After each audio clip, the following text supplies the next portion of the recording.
y sí nos unimos a la oración, pero quiero decirte una cosa, todo está manipulado y todo está manipulado por el poder político y el poder económico. ¿Y el poder espiritual dónde queda? Pues los cristianos a veces somos muy pequeños ante los ojos de la humanidad. Ante el poder económico, ante el poder político, los cristianos somos bien pequeñitos. Y digo ante ellos porque delante de Dios, nosotros somos el tesoro de Dios. Nosotros somos el tesoro de Dios. Pero para los grandes, poderosos económicamente y financieramente, para los grandes políticamente, para ellos no significamos mucho. Pero para Dios, para el Padre, valemos la sangre de Cristo. Y sí hay poder en la sangre de Jesús. Y sí hay poder en la sangre de Jesús. Así de que creo que estamos por ahí en un río, en la humanidad, creo que estamos en un río, y en ese río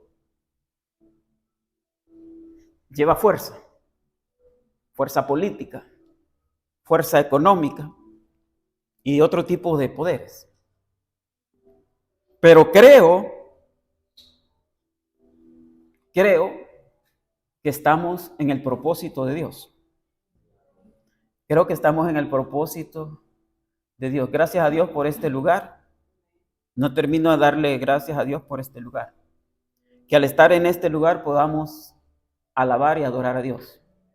Ok, voy a declarar un propósito de estar en este lugar. Propósito de estar en este lugar. Puedo declarar 4 o 5. 1, adorar a Dios. Dice que si vamos a venir aquí, vamos a venir a adorar a Dios. Vamos a ocupar los coritos para adorar a Dios, ya sea de júbilo o sea de adoración. Vamos a alabar y adorar a Dios. Para eso estamos en este lugar. Le vamos a sacar provecho a esto. Y también estamos para tener compañerismo. Compañerismo es, ¿qué es compañerismo? Es hermandad.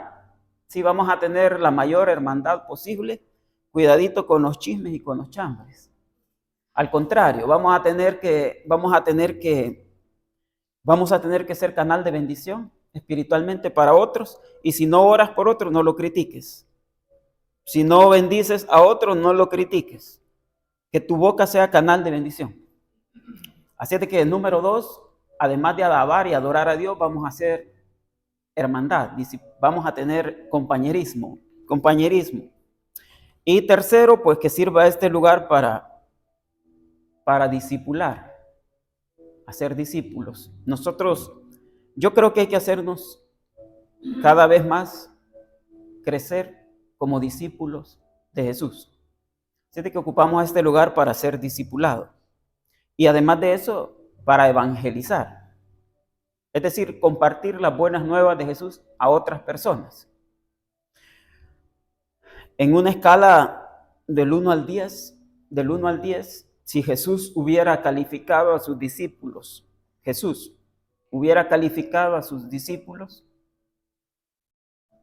no sé qué nota le hubiera puesto del 1 al 10 a Tomás. Tomás dudaba muchas veces. No sé qué nota le hubiera puesto Jesús a Tomás.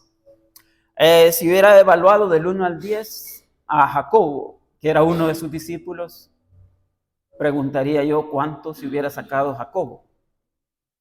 O a Juan. Juan es el discípulo amado de Jesús. Juan tenía tanta confianza con Jesús que se acostaba en el pecho de Jesús.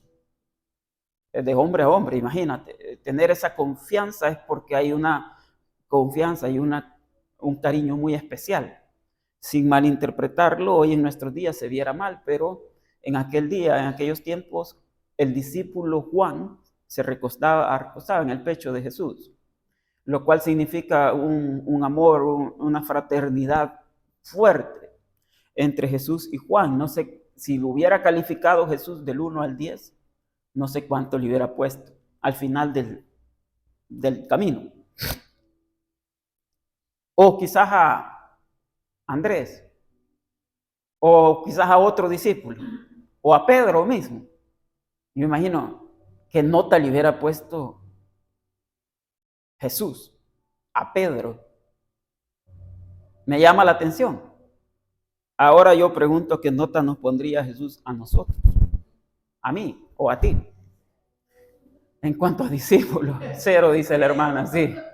Pienso que nos vamos un poquito abajo, ¿verdad? Porque imagínate a los mismos discípulos. Imagínate. O sea, a mí me llama la atención, pues. Porque de eso se trata la vida cristiana, la vida espiritual se trata de esto, de ver cómo agradamos a Jesús. Somos cristianos porque seguimos a Cristo. Sí, y somos seguidores de Cristo, pero a mí me gusta usar más que la palabra seguidor, me gusta utilizar la palabra discípulo. Ahora, imagínate si a los discípulos los calificó del 1 al 10. A uno tal vez le puso 3 o 2. Imagínate a Judas. Si Jesús hubiera calificado del 1 al 10 a Judas, imagínate a Judas cuánto le pudo haber puesto. Digamos un 2 o un 3 o un 5, digamos, pues vaya, porque Jesús es bueno. Y yo me pregunto, ¿y a nosotros, Señor, nos calificas como seguidores o como discípulos? ¿A ti cómo te gustaría que Jesús te viera? ¿Como seguidor o como discípulo? Creo que como discípulo. Dice que le seguían multitudes, 1,000, 5,000. Una vez quizás juntó más de 5,000, 7,000 y les dio de comer. Y eran seguidores de Jesús. Les gustaba seguirlo por la enseñanza. Pero tenía un grupo más exclusivo que a ellos les llamaba discípulos. Eran 12. Y esos representaban, creo, las 12 tribus de Israel. Ahora me es fácil entender que antes había un Israel, en el Antiguo Testamento había un Israel, un pueblo de Israel. Pero cuando Jesús vino, cambió la cosa. Antes, cada tribu, eran 12 tribus las que constituían el pueblo de Israel. Cuando Jesús vino, escogió 12 discípulos. Creo que lo hizo simbólicamente para representar las 12 tribus de Israel. Ahora me pregunto yo, cuando Jesús viene, hace cosas y cambia algunos conceptos. Y uno de los conceptos es de que hay seguidores, pero hay discípulos. Y yo me pregunto, ¿seremos seguidores o somos discípulos? Jesús ha permitido que el reino de Dios se establezca, ya está establecido, pero tiene que crecer. Quiero que entiendas la diferencia. El reino de Dios, Jesús lo vino a establecer en la tierra. Ya está establecido. Y una de las herramientas que el Señor ocupa con el reino de Dios es la iglesia. No podemos divorciar la iglesia del proyecto del reino de Dios. No se puede, porque es parte, como Jesús lo diseñó.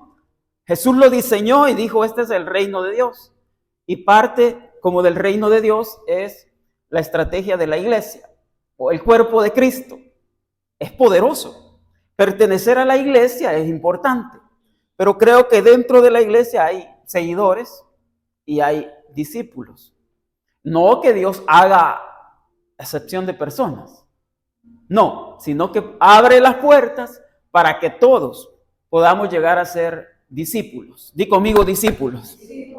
Entonces, una de las razones por las cuales existe la iglesia, aparte de adorar y alabar a Dios, aparte de tener compañerismo, aparte de compartir la palabra de Dios, aparte de tal vez evangelizar, es hacer discípulos. Esta fue la orden de Jesús cuando terminó su trabajo en la cruz, resucitó, apareció a los discípulos y cuando apareció a los discípulos les dio una orden. Dijo, vayan y hagan discípulos. Sí, no dijo vayan y tengan seguidores o vayan y hagan más seguidores. No, dijo vayan y hagan discípulos a las naciones. Y un discípulo es enseñado, es entrenado. Creo que existimos para entrenarnos. No sé si me estás entendiendo. El mejor entrenador que tenemos se llama el Espíritu Santo. Él nos guía, nos enseña, nos dirige, nos consuela y también nos exhorta. Amén. Entonces, el Espíritu Santo es el representante legal de Jesús, el vicario de Jesús. Sí, quiero aclarar, el vicario de Jesús no es el que está en Roma, el vicario de Jesús es el Espíritu Santo. Él es, Él es. Entonces nosotros como cristianos nos dejamos guiar, nos dejamos dirigir, nos dejamos exhortar, nos dejamos consolar, nos dejamos enseñar por el Espíritu Santo. Así es de que el Espíritu Santo nos ayuda en nuestra debilidad. El Espíritu Santo nos ayuda en nuestra debilidad. Lástima que no podemos ver al Espíritu Santo. Ni sé cómo te lo imaginas. Tal vez como una cosa, tal vez como el poder de Dios. Pero muchos buenos predicadores han dicho que Él es una persona. Y está acá. Es una persona como tú y yo. Se resiente también.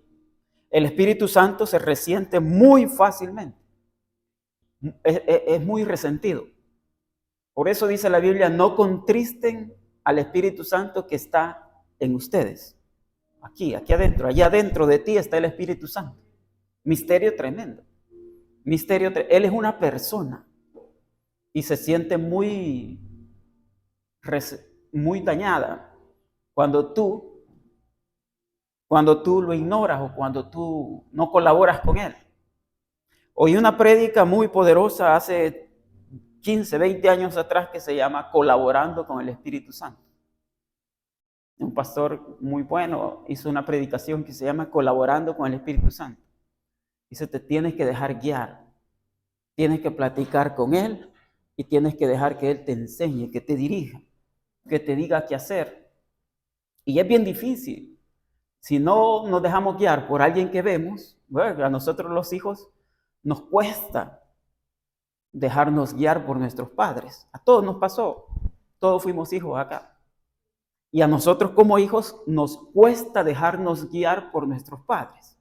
Como un ejemplo, yo te diría, imagínate si nos cuesta dejarnos guiar por una persona, por un papá, por una mamá, ¿cuánto más nos va a costar dejarnos guiar por alguien que no vemos físicamente?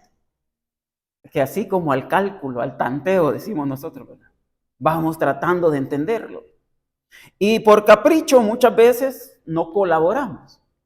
Y nos viene algo en la edad de la adolescencia que se llama rebeldía. Esta es la rebeldía del adolescente, que nos oponemos a todos, somos contrarios a todos. Por eso alguien dijo por ahí que teníamos de apellido, siempre llevamos el apellido Contreras, porque siempre estamos contrariando, en contra de todo lo que nos dicen que hagamos. Y creo que en esa edad de la adolescencia estamos en oposición a todo, en una etapa de rebeldía.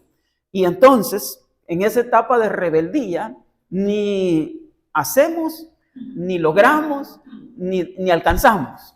Entonces el Señor Jesús creo que está como lamentándose un poco y dice que solo son seguidores, no son discípulos.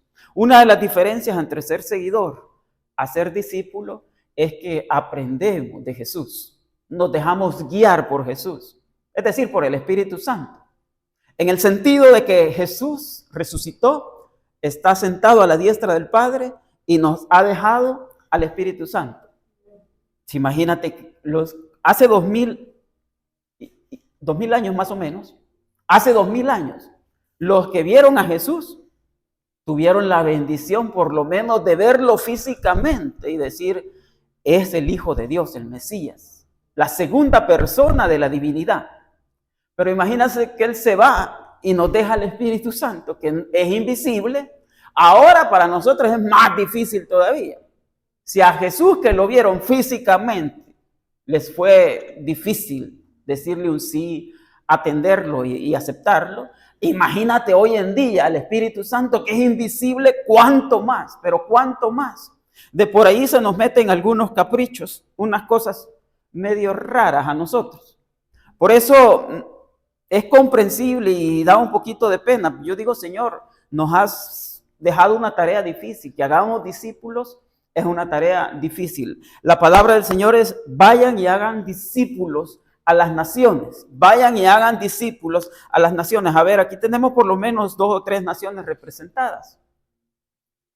Nosotros, salvadoreños, allá por allá en las zonas de mi país hay unos que hablan así medio raro, ¿verdad? Un acento medio raro. Nosotros, dicen, nosotros salvadoreños. y algo otros mexicanos, algo otros americanos, digo estadounidenses. Y esta es la orden del Señor: vayan y hagan discípulos a las naciones. Y uno tiene que ver de qué manera se adapta a cada nación. Esto hacía el apóstol Pablo, se adaptaba a los griegos y se adaptaba con los judíos. No es hipocresía, era adaptarse a la cultura, adaptarse a las tradiciones de los griegos, de los judíos, de otras naciones. Es decir, a veces hay que acomodar el mensaje un poquitito, no cambiarlo, sino acomodarlo para poder hacer discípulos a las naciones. Entre culturas y tradiciones cuesta bastante. Yo entiendo entonces que la iglesia tiene propósitos bien determinados. Mira a Jesús. En primer lugar, siempre mira a Jesús. No mires al hombre, no mires a la persona. Mira a Jesús. ¿Me dicen amén, por favor? Siempre pon la mirada en Jesús. Quiero ser más cristocéntrico y decir, mira a Jesús. Él es la razón, Él es el motivo, Él es el todo. El Padre con Él tiene contentamiento. Cuando tú miras y alabas a Jesús, vas por buen camino. Y cuando tú te dejas guiar hacia Jesús, vas por buen camino. No dejes que cualquiera te guíe, no dejes que cualquiera. Hay gente que pierde la visión. Pierden la visión. Y entonces yo diría, no pierdas tu visión, no pierdas tu visión. Me dicen amén, por favor. No pierdas tu visión, pon tu mirada en Jesús. Quiero ser más cristocéntrico y decir, pon tu mirada en Jesús. No te desvíes, pon tu mirada en el Señor Jesús.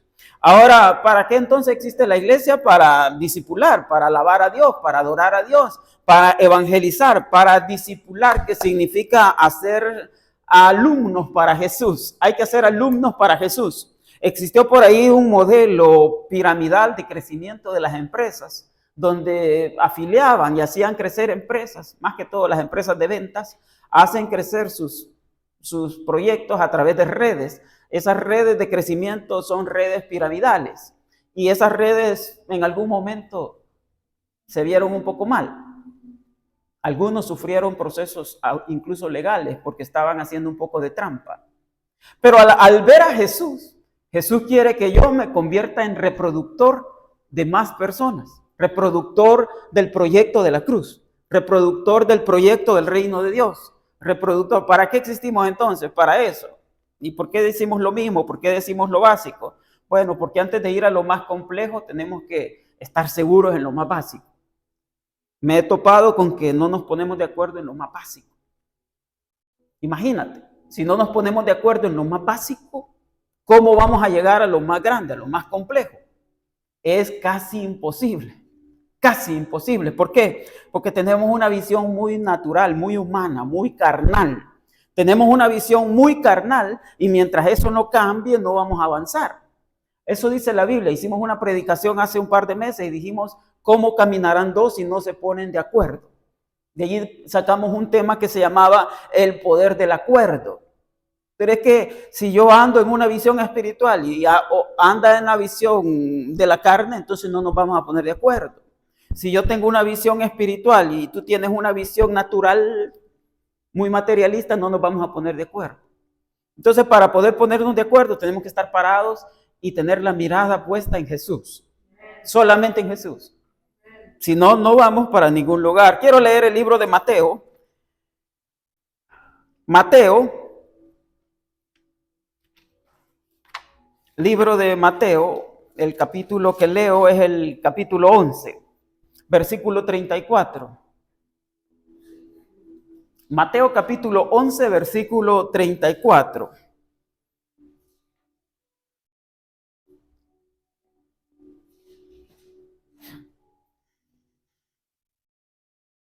Amén. San Mateo en el Nuevo Testamento, capítulo 11, versículo 34, dice, no penséis que he venido para traer paz a la tierra. Qué raro. Él es el príncipe de paz, así dice el libro de Isaías. Admirable consejero, Dios fuerte, Padre eterno, príncipe de paz. Pero este pasaje Jesús hablando dice, no penséis que he venido para traer paz a la tierra. Qué raro, qué raro. Así lo describe el libro de Isaías. El profeta lo ve venir a futuro. Lo ve venir y dice el profeta, viene uno que es consejero, admirable, Dios Padre, príncipe de paz. Ajá. Pero Mateo capítulo 11, versículo 34. Mateo 10, versículo 34, dice así, Mateo 10, 34 dice, no penséis que he venido para traer paz a la tierra. No he venido para traer paz, sino espada. Espada, he venido para traer espada. Entonces el príncipe de paz dice, yo no he venido para traer paz. Qué rara combinación, qué raro pasaje. El que es Dios fuerte, Padre eterno, príncipe de paz, Jesús pues, que es el príncipe de paz. Ahora en este pasaje dice, no penséis que he venido para traer paz a la tierra. No he venido para traer paz, sino espada. Porque he venido para poner en disensión al hombre contra su padre, a la hija contra su madre y a la nuera contra su suegra. Y los enemigos del hombre serán los de su casa. El que no ama a padre o madre más que a mí, el que ama, a padre o madre más que a mí, no es digno de mí. El que ama a hijo o a hija más que a mí, no es digno de mí. Ahora la cosa se complica. Porque mira bien el sentido en que lo está diciendo. Él lo está diciendo por el precio que hay que pagar para seguirle. Cuando sigues a Jesús vas a encontrar un poco de rechazo. No solamente rechazo en tus amistades. Cuando sigues a Jesús, dice este pasaje, vas a encontrar incluso oposición y rechazo aún dentro de tu misma familia. Y entonces, aquí tienes que tomar una decisión, dice el Señor Jesús. O agradas a tu familia o me agradas a mí, dice Jesús. En ese sentido, he venido a traer un desacuerdo, una espada, una separación, pues. No hay paz en esto. En esto no va a haber paz. ¿Por qué? Porque unos se van a oponer a otros.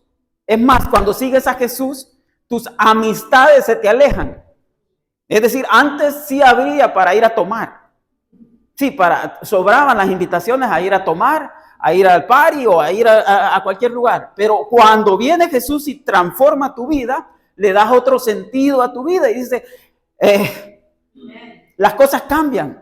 Eres una nueva criatura. Las cosas viejas pasaron y todas son hechas nuevas. Y cuando cambian las cosas, ahora lo que tienes es un poquito de oposición. Tus amistades ya no van con tu forma de ser, con tu forma de pensar. Ahora entiendo lo que Jesús dice. Soy el príncipe de paz, pero cuando empiezas a caminar conmigo, vas a empezar a tener una oposición, una lucha.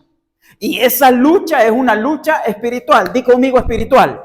Es una lucha espiritual que hay que saberla entender. Esa es una espada o un desacuerdo espiritual. Hay que saberlo entender. Ahora bien, cuesta un poquito entonces adaptarnos. Y Jesús dice, si con tus amistades vas a tener un poco de oposición, no te asustes. Porque aún adentro de la familia vas a tener un poquito de desacuerdos. No va a haber paz. ¿Por qué? Porque por querer seguirme a mí, en tu misma familia vas a encontrar oposición. Te van a señalar, te van a criticar, te van a juzgar. Y por hacer las cosas bien, por querer hacer las cosas bien, ahora vas a empezar a caer mal. A ver cuántos caemos mal aún con las amistades por querer hacer algo para el Señor. Sí, o a ver, y mira bien, a ver cuántas veces caemos mal aún dentro de la familia por querer hacer algo por Dios y para Dios. El que no sabe opina, el que no sabe habla, y el que no sabe, el que no conoce a Dios, critica y señala cualquier cosa. Quiero entonces entender este pasaje y decir, Jesús dice, no penséis que he venido a traer paz a la tierra. No he venido para traer paz, sino espada. Porque he venido, gracias, para poner disensión al hombre. Ahora entiendo que hay desacuerdos, disensiones, aún malos entendidos. No me sorprendería que en tu familia tus hijos no estén de acuerdo contigo. No me sorprendería que en tu familia tus hermanas o tus hermanos no estén de acuerdo contigo. No me sorprendería que ellos te quieran dirigir. Y Jesús dice, ellos te van a querer dirigir, pero tienes que escoger. Si te dirijo yo, dice Jesús, si te dirijo yo, si vas conmigo, si caminas conmigo, o vas a escoger que te dirijan ellos, ya sean amistades, o sean familiares, o sean otras personas, quienes te van a dirigir. Ahora bien, Jesús dice, ahora tengo que poner una división, una espada, un corte. Si te diriges con ellos, por ellos, si ellos son tus líderes, o dice Jesús, si yo soy tu líder. Si eres discípulo de Jesús, vas a ir con Jesús. Y vas a tener que dejar algunas cosas. Como que, por ejemplo, bueno, este es el costo del discipulado. Esto es lo que cuesta el discipulado.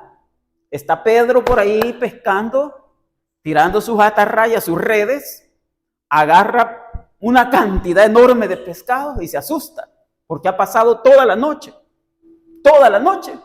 ha pasado intentando agarrar algo, una o dos cositas, 2 peces, 3 peces. Dice, Señor, hemos pasado toda la noche tirando las redes, aún en la madrugada nos desvelamos, ya estamos desvelados y no hemos agarrado nada. Jesús llega por la mañana, le pide prestado el bote, dice, voy a predica, y al terminar la predicación Jesús dice, hoy nademos un poquito adentro y tira las redes a tu lado derecho y dice, Señor, ya estamos cansados, pero en tu nombre lo haremos, en tu nombre, en el nombre de Jesús. Y cuando lo hacen, pescan bastante. Pedro se sorprende. Y cuando Pedro se sorprende, se impacta tanto de lo que han pescado, que deja de poner la mirada en los peces, que es dinero, deja de poner la mirada en lo material, en su misma barca, y le dice a Jesús, ¿sabes qué? Me sorprende lo que ha pasado. Aún la naturaleza te obedece. Aún la naturaleza te obedece. Y ahora Jesús lanza el llamamiento. Ahora desde este día dice, quiero que me sigas. Y que ya no vas a ser pescador de, valga la redundancia, de peces. Ahora vas a pescar hombres. Vas a alcanzar hombres. Ahora, para ser discípulo de Jesús, entonces, Jesús pide que renunciemos a algunas cosas. Y creo que a ese pasaje Jesús le pide a Pedro que renuncie a su trabajo, a pescar hombres, a pescar, valga la redundancia, peces. Y que se convierta en un pescador de hombres. Es decir, que alcance personas para Jesús, que alcance seguidores a Cristo. El precio entonces del discipulado es dejar de hacer muchas cosas en lo natural para empezar a hacer cosas a nivel espiritual. Y allí es donde la gente no nos entiende. Allí es donde es difícil que la gente se ponga de acuerdo. Yo no me sorprendo que no nos pongamos de acuerdo en muchas cosas. Claro, porque tienes una visión material, una visión de pescador de peces, valga la redundancia, y otros tienen una visión espiritual de pescar personas para Cristo. Ahora la visión cambia. Dice, yo no he venido para traer paz, he venido para traer espada, disensión, desacuerdo. Ahora dice, lo más delicado es que cuando sigues a Jesús, versículo 36, los enemigos del hombre serán los de su casa. Y aquí se complica más la cosa.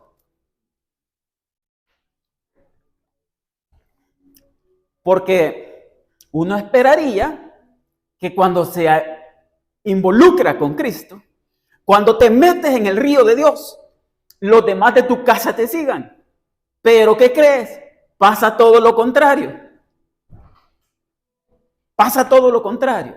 Porque en la visión espiritual, aún los de tu casa, es decir, primos, parientes lejanos, parientes cercanos, llámense hermanos o lo que se llame, ya no van contigo, ya no participan en la visión espiritual de tu vida.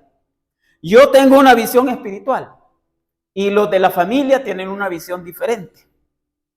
Ahora la cosa se complica. Y Jesús dice, los enemigos del hombre, en calidad de cristianos, en calidad de visión espiritual, en calidad de trabajar para Dios, los enemigos del hombre serán los de su casa. Dice, el que ama a padre o madre más que a mí, no es digno de mí. Y el que ama a hijo o a hija más que a mí, no es digno de mí. Pero Señor, ¿de qué estás hablando? Tú nos has mandado a que nos amemos unos a otros. Sí, pero cuando se trata de seguir a Jesús, cuando se trata de ser discípulo de Jesús y cuando se trata de demostrar el amor, Dios es primero. Dios es primero. Y allí, aunque la cuñada, aunque el suegro, aunque la suegra, aunque el primo, aunque la mamá y el papá incluso estén en desacuerdo, Dios es primero. Eso es lo que dice la Biblia. Ahora, cuando estableces una prioridad y cuando estás seguro, cuando estás consciente, 100% seguro que quieres ser discípulo de Jesús, ahora vas a empezar a tener desacuerdos. Tales desacuerdos que vas a tener que elegir aún entre tus mismos papás. Dice, si mi papá no me acompaña en la visión espiritual, él va por un lado y yo por otro. Y no nos ponemos de acuerdo. Si mi mamá incluso va en un sentido contrario espiritualmente, no sé si me estás entendiendo, esto es espiritual. Espiritualmente, si va en un sentido contrario a Cristo, yo prefiero a Cristo que a mi mamá. No deja de ser mi mamá. No dejo de amarla a ella, pero mi amor primero es Dios. Primero es Dios. Así es de que establezco una prioridad y digo, pero no estás de acuerdo conmigo en seguir a Dios, pero no estás de acuerdo conmigo en servirle a Dios, pero no quieres ir conmigo a alabar a Dios, pero no quieres hacer conmigo el trabajo espiritual de evangelizar o discipular. Ahora estamos en desacuerdo. Y cuando hay un desacuerdo de este tipo espiritual, ahora Jesús dice, ahí va a haber un conflicto. No he venido a traer paz. En ese sentido, no he venido a traer paz. Porque no hay acuerdo. No hay negociación. Dice Jesús, o sigues a Dios primero y después a ellos, o sigues a ellos, pero no sigues a Dios. Por ahí hay un versículo que dice que ninguno puede servir a dos señores. O le sirves a Dios o le sirves al mundo. Lo dice también en sentido financiero. Ninguno puede servir a dos señores, llamando al dinero. En ese pasaje le llama el espíritu de Mamón, que es el espíritu del amor al dinero. Nadie puede amar bastante a Dios y nadie puede amar al mismo tiempo bastante al dinero, porque ninguno puede servir a dos señores, porque amará a uno y le va a dar menos tiempo al otro, menospreciará al otro, o amará al otro bastante y menospreciará a Jesús o al Señor bastante. No hay acuerdo. Ahora también dice en otro pasaje, el que se constituye amigo de este mundo, automáticamente se constituye en enemigo de Dios. Y el que se constituye en amigo de Dios, tiene que entender que automáticamente desecha este mundo. Y por ahí otro versículo dice que estamos en el mundo, pero no somos del mundo. Vamos de paso por aquí. Tú y yo tenemos una visión de reino. Vamos para el cielo. Y eso cuesta, porque no hay acuerdo. O estás de un lado No puedes tener un pie con Dios y el otro pie en el mundo. No se puede. Estamos en el mundo, pero no somos del mundo. Ahora bien, cuando se trata de seguir a Jesús, hay que pagar un precio. Y Mateo 10, 39 o 38, Mateo 10, 38 dice, y el que no toma su cruz, el que no toma su cruz y sigue en pos de mí, no es digno de mí. Mira Jesús, determinante, serio, estricto, delicado. Dice, el que no toma su cruz y sigue en pos de mí, no es digno de mí. ¿Cuántos quieren ser dignos del Señor? Yo quiero ser digno del Señor, pero es que cuesta. Y cuesta tomar la cruz de Cristo. Esto no es un juego. El otro día tuve que decir, cuando se acaba la Navidad, guardamos el árbol por ahí en un storage, en un almacén, en un guardado, lo ponemos ahí hasta el otro año. Cuando se acaba la Semana Santa, tomamos las cositas de Semana Santa y las metemos también al storage. Allí metemos la cruz. Y ya no nos acordamos hasta el próximo año. Este Jesús lo que nos está diciendo es que tomemos la cruz cada día. Hay un versículo que dice, toma tu cruz cada día y sígueme. Eso significa no la guardes hasta el otro año. El seguir a Jesús, el ser discípulo de Jesús, implica tomar la cruz y seguir en pos de Jesús. Seguirlo. El que halle su vida, la perderá. Versículo 39. El que halle su vida, la perderá. Y el que pierde su vida por causa de mí, la hallará. Ahora, ¿esto qué significa? Ya termino. Esto significa que cuando encontramos a Jesús, encontramos vida eterna. ¿Sí? Cuando encontramos en Jesús, encontramos y somos poseedores de la promesa de vida eterna. El que haya su vida en este mundo, la perderá. Yo quiero vivir en este mundo a plenitud. Comamos y bebamos que mañana moriremos. Ok, entonces en ese sentido, el que quiere hacer su propia voluntad, el que haya su vida, el que vive a la loca, tendrá sus resultados. Pero dice, el que pierde su vida por causa de Jesús, el que deja de hacer lo malo por causa de Jesús, el que se convierte en discípulo de Jesús y deja de hacer muchas cosas por seguir a Jesús, ese tendrá recompensa. Dice, el que pierda su vida por causa de mí, la hallará. Yo creo que si seguimos a Jesús, si somos discípulos de Jesús, entonces estamos en el camino correcto. Pero ser discípulo implica pagar un precio. Fíjate bien, no ser solamente seguidor. Porque el seguidor es del montón, de los 5,000, de todos los que se acercaban por un milagro, por recibir, por comer de Jesús. Pero el discípulo a veces no recibía milagro y estaba detrás de Jesús. No sé si me estás entendiendo. Es que el seguidor encontraba en Jesús milagros. Pero el discípulo seguía a Jesús aunque no hubieran milagros. Esto es difícil. Hoy en nuestros días la gente solo quiere el milagro. No quiere seguir a Jesús aunque haya o no haya. Esto es como el padre de familia, la madre. Cuando hay buena comida en casa, hijos contentos. Cuando hay comida un poco así como frijoles nada más, como que ya no, el papá o la mamá empieza a caer mal, ¿verdad? Dice, la misma comida, los mismos frijoles, saca. Sí, pero el que es hijo o hija va a estar en las buenas y en las malas con los papás. No sé si me estás entendiendo. Aplica para la vida espiritual. Aplica para la vida espiritual. Porque ¿sabes qué? Jesús tenía por ahí de paso, encontró a 10 leprosos. 10 leprosos. La lepra en aquellos días, en aquellos tiempos del Antiguo Testamento, la lepra era considerada una enfermedad incurable. El que tenía lepra ya se acabó.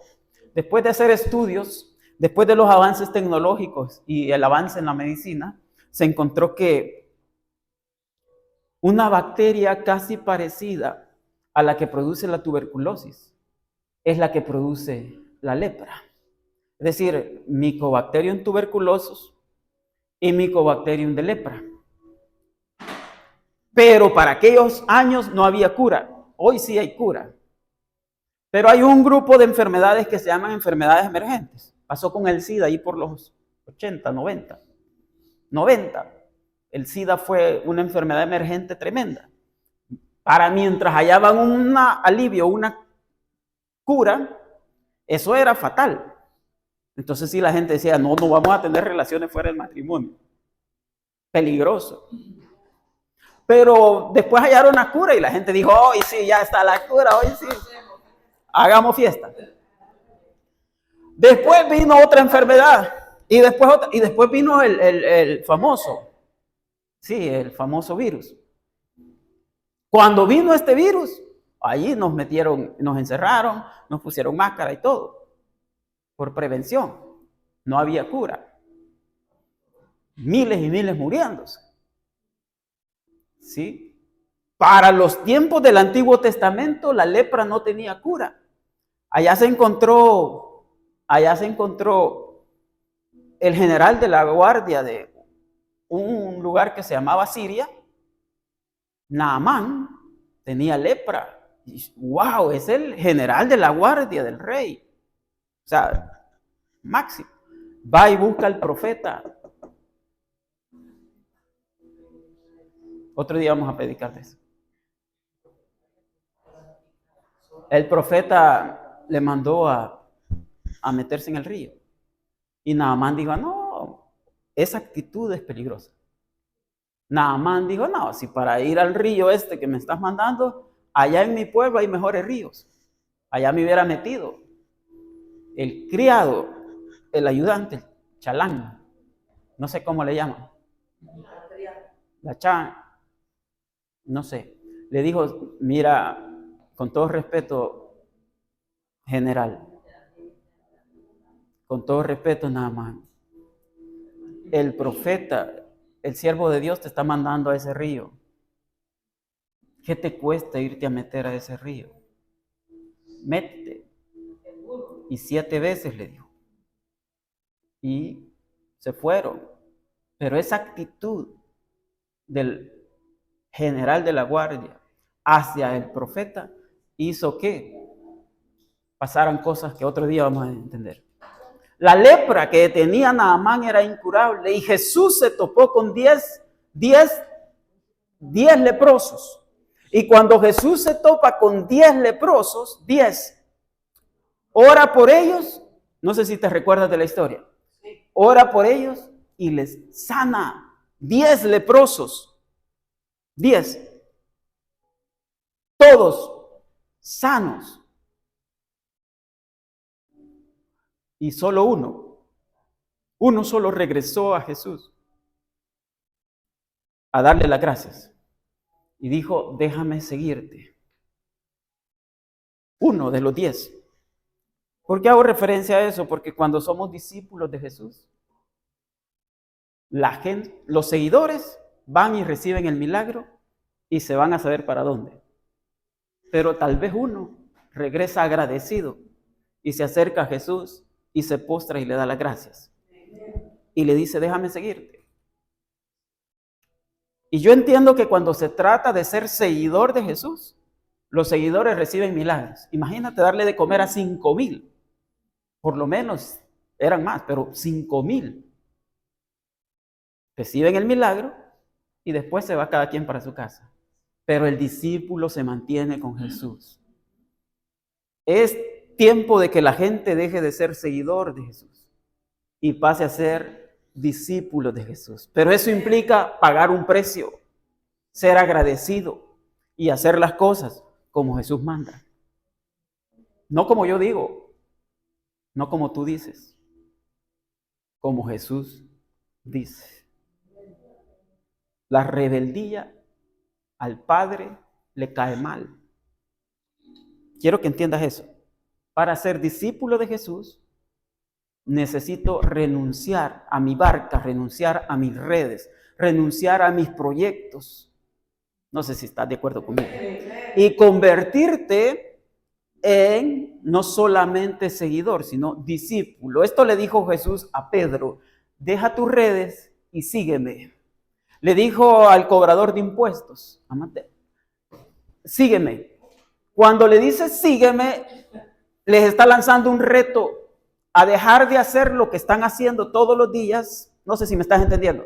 Es que el discipulado de Jesús es de pagar precios. Sí. Esto es lo delicado de ser discípulo. Caminar detrás de alguien es fácil, pero hacer lo que alguien te manda hacer es lo difícil. Y cuando caminamos detrás de Jesús es fácil. Pero cuando queremos ser discípulos de Jesús, hay que renunciar a muchas cosas. No sé si me dices amén. Y tomar la cruz y negarse a uno mismo es decir no a ciertos caprichos, a ciertos deseos también y a ciertos apetitos, pues. Sí, es que tienes derecho. Pero renunciar a nuestros derechos no es fácil. Y decirle de verdad: Jesús, quiero ser tu discípulo, implica un esfuerzo. Di conmigo: esfuerzo. El esfuerzo va más allá de dedicarle a Jesús una cancioncita entre semana. Va más allá de eso, fíjate. El esfuerzo va más allá de orar el Padre Nuestro. Va más allá, entiéndelo. Va más allá de decir 5 Padres Nuestros. El esfuerzo de seguir a Jesús va más allá de eso. No solamente de eso, eso va más allá. El Señor te pide que leas su palabra. ¿Sabes por qué? Porque nadie de nosotros puede conocer a Jesús si no lee lo que aquí está escrito. Que te cuenten es diferente. Que oigas la predicación, lee la Biblia. Si no la lees, no nos vamos a poner de acuerdo. ¿Por qué? Porque se toman decisiones a diario. Incluso como iglesia se toman decisiones. Y los que no leen la Biblia siguen siendo oposición. ¿Por qué? Porque se hacen las cosas a la manera humana. ¿Y qué tal si Jesús lo quiere de otra forma? Entonces nos topamos con un problema grande. Dice: es Jesús. Pon tu mirada en Jesús. Sigue a Jesús. Toma tu cruz cada día y sigue a Jesús. Yo quiero ser un poco más cristocéntrico y pedirte, en base a lo que está escrito en la Biblia, pedirte: sigue a Jesús. Imita a Jesús. Léelo. Si no lo lees, no lo vas a ver. Si no lo lees, si solo te cuentan, no vas a pasar de ahí. Lee la palabra. Léela. Puedes leer. Yo te invito a que lo leas. Sí, gracias a Dios hoy ya no venden el periódico. Sí, así ya no pierdes el tiempo leyendo el periódico. Lee la Biblia. Sí, desgraciadamente en vez del periódico hoy tenemos redes sociales. ¿Cuánto tiempo pasamos en la red social? Un montón. Lee la Biblia. Un pasaje. Alguien me retó a leerla 3 veces al año. Completa. La leo una vez, la vuelvo a leer otra vez, la vuelvo a leer otra vez en un año. Y en un año me es difícil. 3 veces. Pero hay que leer la Biblia.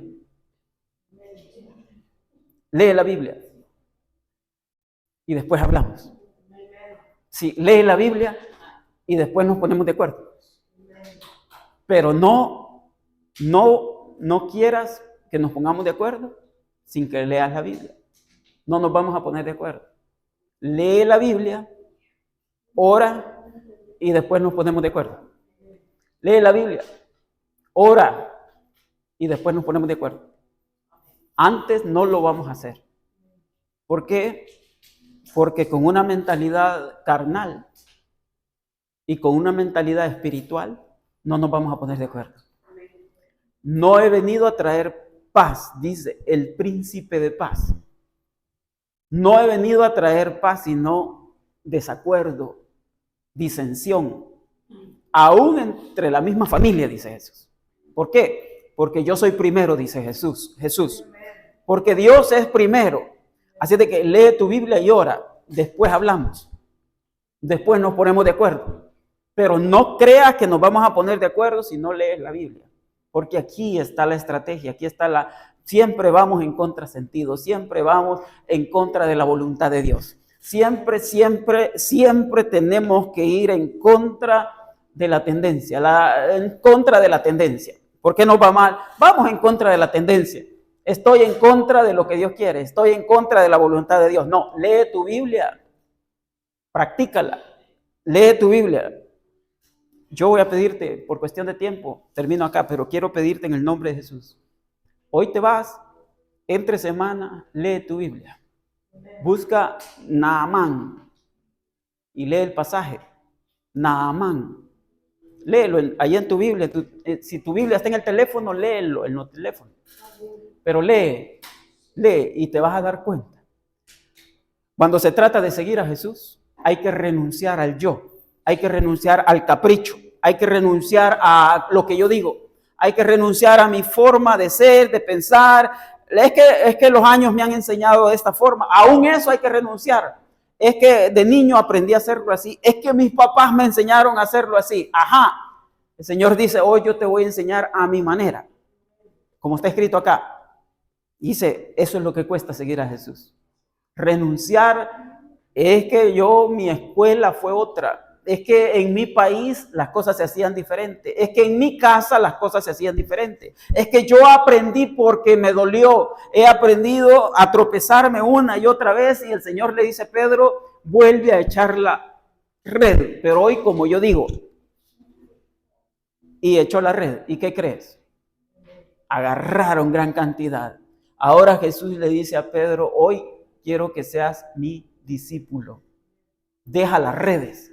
Renuncia a las redes y ahora vamos a pescar a mi manera. Ahora vamos a echar a andar el proyecto del reino de Dios. El proyecto del reino de Dios está muy ligado a lo que nosotros llamamos iglesia. Y la iglesia está muy ligado a seres humanos, a personas. Nosotros somos la iglesia. Tú y yo somos la iglesia. Y Jesús quiere expandir su reino a través de gente que renuncie a sus proyectos y le diga amén a los proyectos de Él. Amén. No a tu manera, no a mi manera, a la manera de Jesús. Padre, te doy gracias por esta mañana de domingo. Dios te bendiga. Amén. Dios te bendiga. Si has recibido una palabra de bendición, si has recibido una palabra de guía, de dirección, y si has recibido una palabra que te exhorte a seguir adelante, gracias por abrir tu corazón. Gracias por ver este video. Dios te bendiga. Queremos ayudar a que el reino de Dios siga avanzando y queremos ser colaboradores para conquistar más para el reino de Dios. Más personas van a venir y más personas se van a sumar. Así de que te agradecemos por ser apoyo espiritual y apoyo. Si quieres apoyar este ministerio, vamos a dejarte un link, un código para que puedas ayudarnos a llevar el evangelio a otras naciones, a más personas, porque más tienen que sumarse al esfuerzo y más tienen que ser alcanzados para el evangelio, para el proyecto del reino de Dios. Dios te bendiga.